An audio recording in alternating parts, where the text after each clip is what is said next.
Kamala Harris for the people.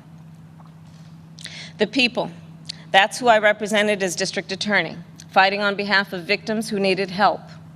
The people, that's who I fought for as California's Attorney General, when I took on transnational criminal organizations who traffic in guns and drugs and human beings. She dares to talk about trafficking human beings. She literally kept people in jail to use them as fucking slaves. You got to understand something about slave labor in the United States, man. The prison system leases, I mean, this is unreal that we are even having this conversation, that this is a thing.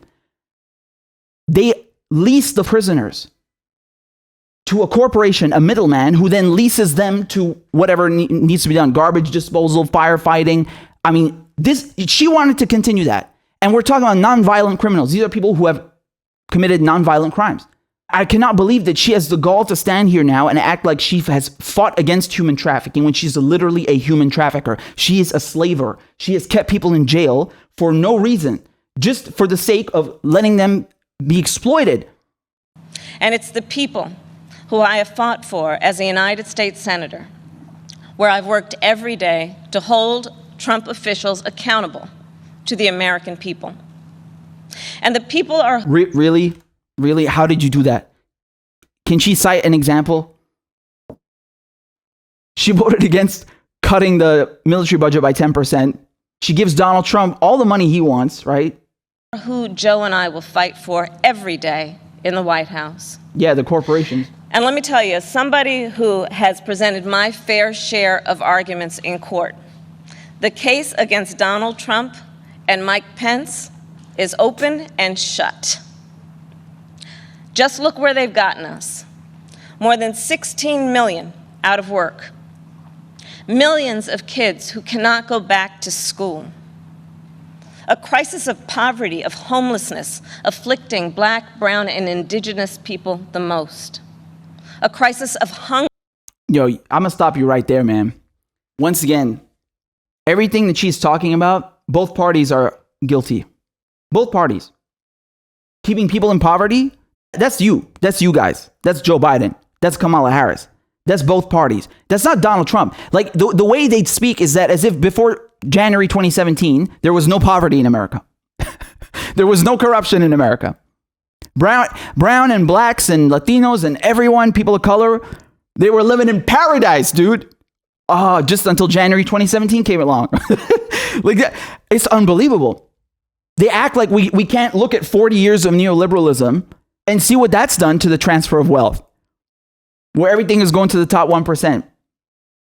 They act as if we can't look at 40 years of neoliberalism, making people so sick and tired of it that they voted for Donald Trump. Dude, I'm telling you one thing. I don't think they're going to win, Biden and Kamala. I don't know. I could be wrong. But my point is, even if they do get in the White House, I can assure you whoever's coming after them, oh God. Oh my God. If you think Donald Trump is the ugly face of the U.S. empire, wait till you see the next one after this lot. Oh my God.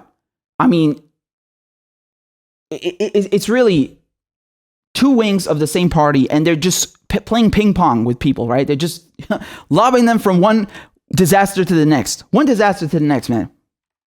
Hunger, afflicting 1 in 5 mothers who have children that are hungry.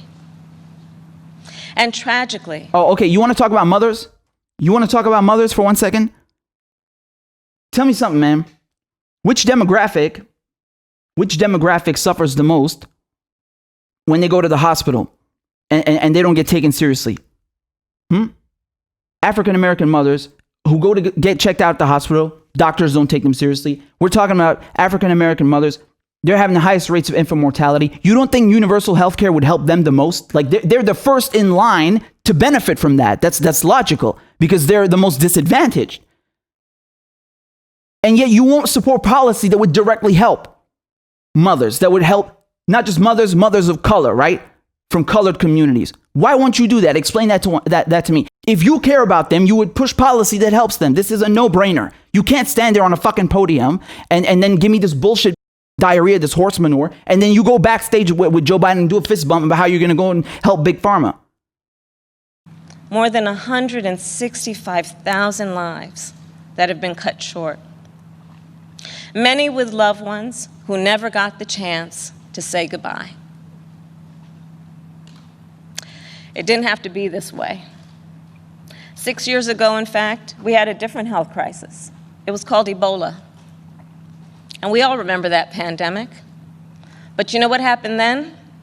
Barack Obama and Joe Biden did their job. Only 2 people in the United States died. 2. That is what's called leadership. But compare that to the moment we find ourselves in now. I have breaking news for Kamala Harris. You have another public health emergency that no one talks about. It's called male suicide. That is a public health emergency. Between 120 and 140 men killing themselves every day. Many of them don't have access to mental health treatment. They can't see a doctor. They can't see a shrink. They can't fill the prescriptions that are given to them. That is just one public health emergency. Another that I mentioned just before, infant mortality rates. In a developed country, what about the Flint water crisis? What about the birth defects and the diseases and the illnesses associated with that? A direct result of that from the Flint water crisis. Why didn't Barack Obama and Joe Biden prosecute anyone responsible for the Flint water crisis? Why did they do nothing about the Flint water crisis? What about the simple fact that nobody has healthcare in America? That in of itself is a public health crisis. You have 40 plus million people that are uninsured or underinsured. That is not normal. You don't need a pandemic to highlight the fact that, wow, this is a healthcare industry, not a healthcare system.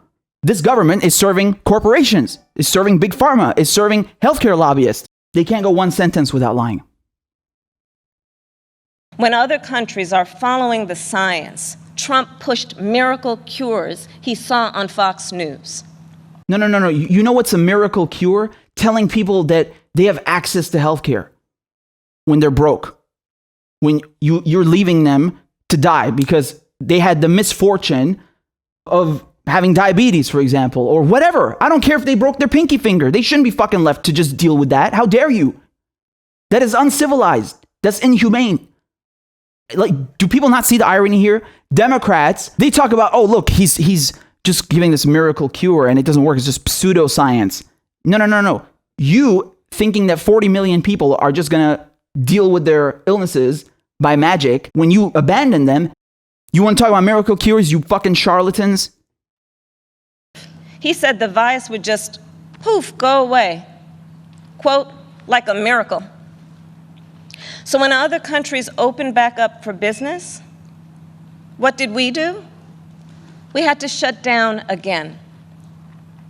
This virus has impacted almost. What? I recall very distinctly, because I covered it, Joe Biden, yeah, the guy you're running on the ticket with, telling people to go out and vote for him in the middle of the pandemic. That's not irresponsible? That's not irresponsible? Look at this cherry picking, man. It's so dishonest. They're one and the same. They're all playing on the same team. They're all working together. They're all serving the corporations, and they are making a fool out of people, not just in America, but people worldwide.